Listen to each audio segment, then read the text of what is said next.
अस्सलामुअलैकुम नाज़रीन, JN news HD के साथ मैं हूं नाइला भट्टी। नजर डालते हैं आज की अहम खबरों पर।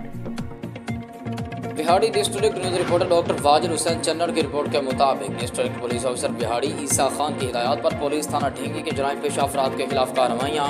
एसपी थाना ठेंगी मुमताज़ कुरैशी और उनकी टीम ने जराइम पर खिलाफ प्रॉपर्टी के मुख्तलिफ मुकदमा ट्रेस करके 24 लाख रुपए मालियती माल मसरूका बरामद किया। SP investigation Farooq Ahmad Anwar, SDPO circle Sadar Mohammad Ashraf Tabassum और DSP लीगल मोहम्मद असलम हयात ने बरामद शुदा माल मसरूका मुद्दईयान के हवाले किया। फारूक अहमद अनवर SP इन्वेस्टिगेशन ने बताया कि कार्रवाई के दौरान एक्टिव क्रिमिनल जाहिद और अख्तर हुसैन को दौरान पुलिस मुकाबला करके गिरफ्तार करके 13 मुकदमा ट्रेस करते हुए 1 लाख मालियती बरामदगी की गई। बरामद शुदा माल मसरूका में 12 लाख मालियती, 26 अदद बकरे, 1 मोटरसाइकिल और 1 अदद कार मेहरान शामिल है। एक्टिव क्रिमिनल हक नवाज उर्फ हकी को गिरफ्तार करके 2 लाख रुपए मालियती माल मसरूका बरामद किया गया। मोटरसाइकिल चोर कैसर मुश्ताक को गिरफ्तार करके होंडा मोटरसाइकिल कुल मालियती 1 लाख रुपए बरामद किया गया। एक कैटेगरी के मुल्जिमान इश्तिहारी, इशफाक उर्फ पप्पू और अली अब्बास भी गिरफ्तार। बिहाड़ी पुलिस अवाम के जान और माल की हिफाजत के लिए अपने तमाम तवानाइयाँ सर्व कर रही है।